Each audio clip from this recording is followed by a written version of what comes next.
Agora vamos entrar então no Pentecostes, você vai ver que assunto interessante. Atos 2, do 17 ao 20. E acontecerá nos últimos dias, diz o Senhor, que derramarei do meu espírito sobre toda a carne. Vossos filhos e vossas filhas profetizarão, vossos jovens terão visões e sonharão, vossos velhos, e sonharão também os vossos velhos. Até sobre o meu servo, sobre a minha serva, derramarei do meu espírito naqueles dias, e profetizarão. Mostrarei prodígios em cima do céu e sinais embaixo da terra, sangue, fogo e vapor de fumaça. O sol se converterá em trevas e a lua em sangue, antes que venha o grande e glorioso dia do Senhor. Esse foi um acontecimento aonde foi citado o profeta Joel, para que, então, o povo entendesse o que estava acontecendo naquele grande derramamento do Espírito Santo. Esse texto também é válido para os últimos dias das últimas colheitas. Por isso que a colocação aqui, eu até frisei, deixei muito evidente que está marcando sobre todos esses acontecimentos referente aos últimos dias, antes que venham o glorioso dia do Senhor. Essa é uma profecia que já se cumpriu lá e ainda vai se cumprir nos últimos dias. Em Romanos 8, do 8 ao 11. Portanto, os que estão na carne não podem agradar a Deus. Vós, porém, não estáis na carne, mas no Espírito, se de fato o Espírito de Deus habita em vós. E se alguém não tem o Espírito de Cristo, Espírito de Deus ou Espírito de Cristo? Não, mas Deus é Cristo, então não faz essa confusão. Não, aqui estão falando, de dois personagens, tá? O Espírito de Deus, no caso o Pai, e o Espírito de Cristo Jesus, dois personagens. Esse tal não é dele. Se não tem o Espírito do Pai e o Espírito do Filho, esse tal não é dele. Se porém Cristo está em vós, porque ele prometeu que ia subir e iria voltar a estar conosco até a consumação do século, segundo está escrito lá em João. Se porém Cristo está em vós, o corpo, na verdade, está morto por causa do pecado, mas o Espírito é vida por causa da justiça. O nosso espírito é vivificado por causa da justiça. Se habita em vós o Espírito daquele que ressuscitou Jesus dentre os mortos, e se esse mesmo que ressuscitou Cristo Jesus dentre os mortos, vivificará também o vosso corpo mortal por meio do seu Espírito, por meio do Espírito do Pai, que em nós habita. Irmãos, derramamento do Espírito Santo nada mais é do que estarmos dentro da comemoração das festas, assim como no Pentecostes, estarmos revestidos do poder. Temos duas posições. Primeiro, o cumprimento das festas, entendendo, internalizando, aonde estamos oferecendo para Deus as primícias. Porém, a última temporada das festas, aonde teremos as últimas chuvas, ainda virá. Tem 3 festas para se cumprirem ainda. Espiritualmente, lógico. 3 festas para se cumprirem completamente. E uma delas, semelhante ao Pentecoste, quando teremos o derramamento do poder com o Espírito Santo para todos aqueles que tirarem o fermento do seu corpo, para todos aqueles que buscarem a santificação, buscarem ter o corpo semelhante ao corpo de Cristo, por ter o aceitado na cruz do Calvário, ter aceitado o Cordeiro, lavar as suas vestes no sangue do Cordeiro. Para todos que passarem por todas essas fases, recebermos o Espírito Santo naquela grande chuva prometida, a chuva serôdia que será derramado sobre toda a carne. Então, meus irmãos, precisamos estar cheios do Espírito de Cristo e do Espírito do Pai. Mas isso não acontecerá se o nosso corpo não estiver preparado, se não estivermos lutando contra a carne. Romanos 15, do 15 ao 19. Entretanto, vos escrevi em parte mais azodamente, como para vos trazer isto de novo à memória, por causa da graça que me foi outorgada por Deus, para que eu seja ministro de Cristo entre os gentios, no sagrado encargo de anunciar o evangelho de Deus, de modo que a oferta deles seja aceitável, uma vez santificada pelo Espírito Santo.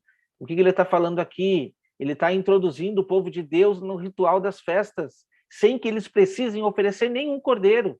Você está entendendo? Paulo tinha completo entendimento do que significava a festa.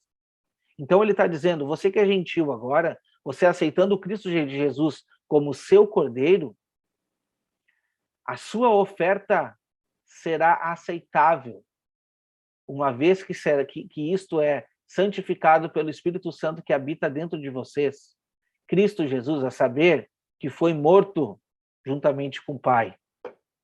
Então essa graça será outorgada por Deus para toda a humanidade. Então Paulo diz, tenho, pois, motivo de gloriar-me em Cristo Jesus nas coisas concernentes a Deus, porque não ousarei discorrer sobre coisa alguma, senão sobre aquelas que Cristo fez por meu intermédio. O que ele fez? Para conduzir os gentios à obediência, por palavra e por obras. O que ele fez por intermédio da gente? O que ele fez? Ele se ofereceu. Então, hoje, nós devemos de cumprir os propósitos de Cristo. Porque se o nosso corpo faz parte do corpo de Cristo, o Espírito dele habita em nós, nós temos que cumprir a missão e apresentar as boas novas para aqueles que estavam longe, que eram os gentios. Então todos serão concidadãos dos céus. Porque não ousarei discorrer sobre coisa alguma, senão sobre aquelas que Cristo fez por meu intermédio para conduzir os gentios à obediência. Olha só, eles estavam longe da lei. E agora eles estão conduzidos à obediência. Por que eles estão conduzidos por obediência se eles não precisavam, se eles não tinham lei? Por palavra, por causa da palavra e por causa das obras que eles precisavam fazer e não faziam naquela época. Mas agora com um novo sentido. Por força de sinais e prodígios, pelo Espírito Santo, de maneira que desde Jerusalém e circunvizinhanças até o Lírico tenho divulgado o Evangelho de Cristo. Paulo saiu de Jerusalém. Paulo entendeu. Então Paulo entendeu que a salvação, a obra de Cristo, não estava limitada somente ao povo de Israel, aos judeus. Paulo meditou na palavra de Deus e quando ele viu, quando ele entendeu sobre as duas casas de Israel, quando ele entendeu o que está escrito lá em Oséias, ele disse, a minha missão é essa. E Deus disse, eu estou contigo. Paulo foi pregar no mundo daquela época. E a caravana dele, o tour dele foi muito bom, ele ganhou muito dinheiro, né, meus irmãos? Ganhou muito dinheiro e pôde dar muitos dízimos. Foi isso que aconteceu com ele, né? Não, ele passou sofrimento, porque ele entregou o corpo dele, almejando o corpo que iria receber. Nós poderíamos trazer muitos textos aqui, mas eu vou ficar com o texto que está lá em 2 Coríntios, em que ele diz, eu almejo partir e estar com o Senhor, mas por causa de vocês, eu ainda estou aqui. Porque Deus determinou uma missão para ele.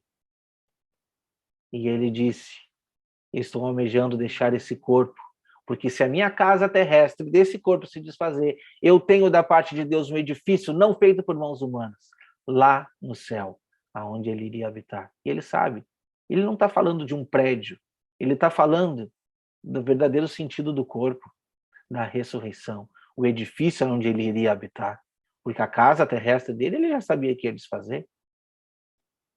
Então é importante entendermos esses pontos e estarmos inteirados de que nenhum ritual determinado por Deus estava ali para bonito.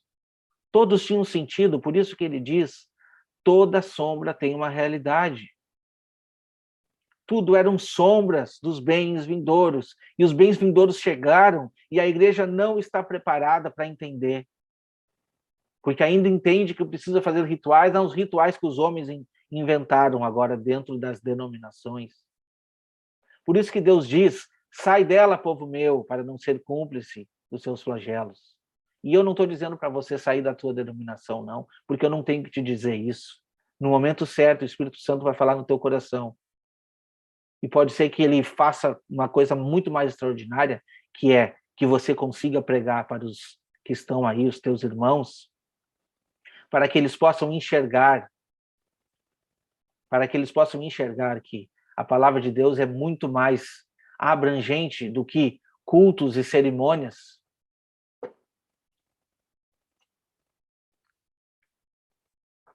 Então é importante entendermos de que Deus preparou um plano especial para mim e para você, aonde nós somos a casa do Espírito Santo, nós somos a morada de Deus e devemos apresentar frutos a Ele, porque somos tidos como as árvores. Nós somos como árvores plantadas junto ao ribeiro. Uma árvore que não produz frutos será cortada e lançada fora. Chega de pregação de evangelho coach. Chega, meus irmãos. O evangelho, todo mundo está na igreja para buscar os seus próprios interesses.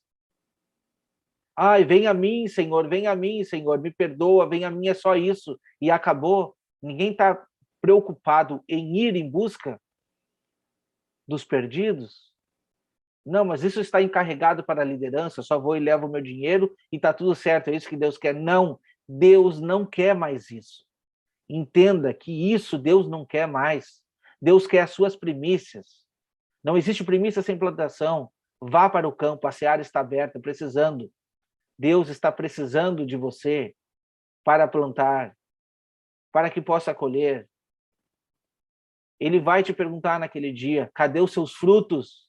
E você vai dizer, Senhor, eu dei o meu dinheiro na igreja para eles fazer isso. Não, Deus não quer isso. O seu dinheiro seja contigo. Que você possa, sim, ajudar órfãos, viúvas, aqueles necessitados. Que você possa ajudar eles. E a palavra do Senhor, você não precisa terceirizar. Vá ao campo pregar. Vá buscar as primícias e entregar a Deus. Entregue como ofertas para Ele. E receba a sua recompensa por isso, meus irmãos. O Espírito Santo está batendo dentro do seu coração. O Espírito Santo está clamando para que a gente possa cumprir a missão. Ele está preparando a igreja para que a igreja possa cumprir a missão determinada para que Cristo volte. E você é uma peça fundamental. Em Efésios 1, do 11 ao 13, nele digo, no qual fomos também feitos herança, predestinados segundo o propósito daquele que faz todas as coisas conforme o conselho da sua vontade, a fim de sermos para louvor da sua glória, nós, os que de antemão esperamos em Cristo, em quem também, depois que ouvistes a palavra da verdade, o evangelho da vossa salvação, tendo nele também crido, fostes selados com o Santo Espírito da promessa.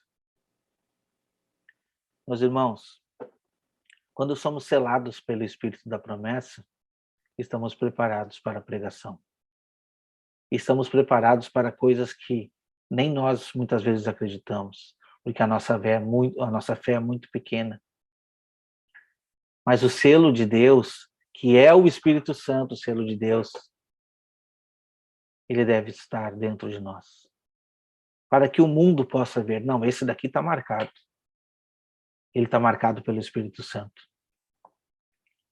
Será que estamos preparados para sermos representantes de tal grande glória, sim? Infelizmente, eu não vejo uma igreja preparada. Eu vejo uma igreja que brinca com a palavra de Deus. E Deus diz por muito tempo, estou cansado dos seus sacrifícios, estou cansado dos seus rituais. Pastores que apacentam somente a si mesmo. 1 Coríntios 14, do 6 a 9, então começa a falar sobre as trombetas. Agora, porém, irmãos, se eu for ter convosco falando em outras línguas, recebi o Espírito Santo, agora estou falando de outras línguas, em que vos aproveitarei, se vós não falar por meio de revelação, ou de ciência, ou de profecia, ou de doutrina? É assim que instrumentos inanimados, como flauta ou a cítara, quando omitem sons, se não derem bem distintos, como se reconhecerá o que se toca na flauta ou cítara? Pois também, se a trombeta der som incerto, quem se preparará para a batalha? Meus irmãos, Festa das trombetas nada mais era do que anunciar o que estava por vir. Aquele grande dia, o dia da expiação. O dia da expiação era o dia mais importante que tinha para o povo de Israel. Porque era esse dia que o sumo sacerdote entrava no lugar santíssimo para fazer expiação de todos os pecados do ano, né, referente ao povo. Esse texto aqui nada mais está dizendo que o que te adianta falar em língua, ter revelação, ter ciência, profecia ou doutrina, se eu não vivo isso? Quantas igrejas estão cheias disso? Boa música, bons pregadores, né, que fazem chorar, mas que na verdade não profetizam nada. É sempre a mesma coisa. Se a trombeta der som incerto, quem se preparar para a batalha? Como que eu vou tocar trombeta se eu não estiver cheio do Espírito Santo? Como que eu vou anunciar a mensagem de Deus se eu não tenho a mensagem internalizada dentro de mim? Como que eu vou pregar através de profecia se eu não estudo a palavra de Deus? Se eu não sei nada de profecia? Como que eu vou anunciar as coisas que irão vir? Como que eu vou anunciar as últimas chuvas se eu nem ao menos entendo sobre as festas determinadas ao povo de Israel? Como que eu vou anunciar que Cristo virá na festa das trombetas? Que Cristo virá na festa dos tabernáculos? Como eu vou anunciar que Cristo virá na festa dos tabernáculos? Se nem ao menos eu apresentei a Páscoa, que é Cristo para as pessoas? Se você tem vergonha de apresentar Cristo Jesus como a sua Páscoa, como a Páscoa das pessoas, fazer introduzir ele no corpo, se você tem vergonha de introduzir a pessoa no corpo, que nada mais é que unir essa pessoa dentro da igreja, como que eu vou anunciar que Cristo vai voltar para essa pessoa? Como que eu vou tocar trombeta e anunciar a toda a terra se eu não me preparo eu mesmo? Então, a trombeta de Deus precisa soar, meus irmãos. Precisamos anunciar o evangelho. Para isso, precisamos passar por todas as fases, estarmos cheios do Espírito Santo. Senão, essa trombeta vai dar som incerto. E ninguém vai se preparar para a batalha. E está vindo uma grande batalha. As últimas 3 festas que irão se concretizar. Trombetas, expiação e tabernáculos, que é a volta de Cristo. Devemos de preparar a igreja, tocar trombetas. 1 Coríntios 15, 51 e 52. Eis que vos digo um mistério. Nem todos dormiremos, mas transformados seremos todos. No momento, no abrir e fechar de olhos, ao ressoar da última trombeta. A trombeta soará, os mortos ressuscitarão, incorruptíveis, e nós seremos transformados. A igreja irá tocar trombeta nos últimos dias, meus irmãos. A igreja, quando eu digo a igreja, eu não estou dizendo nenhum CNPJ, nenhuma placa. Porque nos últimos dias, a igreja de Deus não estará dentro de nenhum espaço. Acredite no que eu estou te falando. Nos últimos dias, a igreja de Deus não estará dentro de 4 paredes. Não terá como. As alianças formadas, o Deus irá arrancar o seu povo de dentro desses lugares. Então, nesses dias, a trombeta soará, os mortos ressuscitarão, incorruptíveis, e nós seremos transformados. Trombeta nada mais é que a anunciação. Quando a gente estuda lá Apocalipse sobre as trombetas, são eventos que irão acontecer. Só vai tocar trombeta quem estiver preparado ao lado de Cristo. 1 Tessalonicenses 4, do 15 ao 16. Ora, ainda vos declaramos por palavra do Senhor, isto, nós os vivos, os que ficarmos até a vinda do Senhor, de modo algum precederemos os que dormem. Porquanto o Senhor mesmo, dada a sua ordem, sua palavra de ordem, ouvida a voz do arcanjo e ressoada a trombeta de Deus, descerá dos céus, e os mortos em Cristo ressuscitarão primeiro.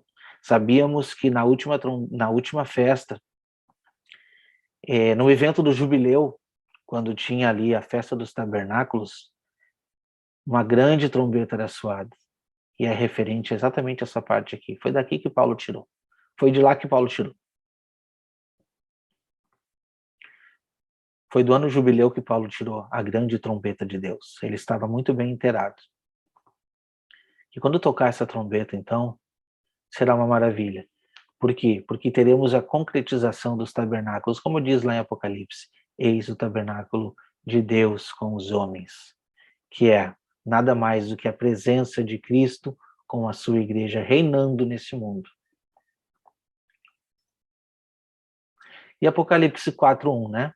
Depois dessas coisas olhei, e eis não somente uma porta aberta no céu, como também a primeira voz que eu vi, como de trombeta ao falar comigo, dizendo: sobe para aqui e te mostrarei o que deve acontecer depois dessas coisas. Então, trombeta nada mais é do que anunciação. Pregar a mensagem, mostrar a verdade às pessoas, doa o que doer. Depois que estamos preparados e estamos com o Espírito Santo, a gente não se preocupa mais com as coisas desse mundo. A gente não se preocupa mais o que vão achar ou deixar de achar. Como diz lá em Ezequiel 2, Ezequiel 3, prega, vai e fala, assim diz o Senhor. Quer ouçam ou quer deixem de ouvir, fala a mensagem de Deus. E eles vão saber, por aqui passou um profeta. Então fala a palavra de Deus, em tempo e fora de tempo, nós devemos de pregar. Tocar trombetas nada mais é do que anunciar o Evangelho. Meus irmãos, depois da festa das trombetas, nós tínhamos a festa da expiação, que sobre expiação a gente tem muita coisa para falar. E depois a festa dos tabernáculos, que era nada mais do que a representação do sumo sacerdote saindo do lugar santíssimo. O nosso próximo vídeo nós iremos tratar exatamente sobre esses dois pontos, muito mais focado no dia da expiação. Aliás, o livro de Hebreus praticamente está tratando sobre o dia da expiação. Então, eu te convido que não perca o próximo vídeo, estará imperdível, tá? E nós iremos tratar sobre esse dia. A gente vai ver quão importantes são essas 3 últimas festas que irão vir ainda, a segunda temporada. Primeira temporada de chuvas foi quando Cristo, primeira temporada das festas, né, de chuvas, de colheita, foi quando Cristo esteve na Terra. E a segunda temporada será concretizada pela igreja, que são tabernáculos, que são trombetas, expiação e tabernáculos. Deus está preparando um povo para cumprir essas últimas 3 festas. Mas, não se esqueça, para que você esteja preparado para ser introduzido e ser usado por Deus, cheio do Espírito Santo, você precisa passar pelas outras fases. É muito mais importante do que você pensa. Quando você meditar nesses pontos, você vai ver que o plano de Deus, ele era muito mais do que meros rituais que não levavam o homem a nada. Agora, ele está te introduzindo no plano dele. Então agora, Deus está te introduzindo para que você seja uma peça fundamental para o cumprimento de tudo aquilo que ele planejou para a humanidade. Então esteja preparado para tocar trombetas, para anunciar o Evangelho, e esteja preparado para apresentar os seus frutos perante a Deus. Que naquele dia você seja aquela árvore que está viva, não está seca. Porque muitas árvores serão cortadas naquele dia por não produzir frutos. E serão recolhidas para serem queimadas. Que você não seja uma dessas árvores. Que você possa frutificar. Que você possa frutificar para Deus. E que nós possamos todos, em união, sendo todos uma parte fundamental do corpo de Cristo, fazermos o Evangelho avançar. Que Deus te abençoe. Que Deus te abençoe. Não se esqueça, se você está gostando dos vídeos, se inscreva no canal. Compartilhe com mais pessoas essa mensagem. Essa é uma forma de pregação também. Compartilhamento da mensagem é uma forma de pregação. Então compartilhe essa mensagem com outras pessoas, para que mais pessoas possam assistir. Não se esqueça, se você parou nesse vídeo aqui, não viu os outros, assista na sequência, vou deixar aqui na descrição do vídeo também, tá bom? Até o próximo vídeo, que Deus abençoe a todos.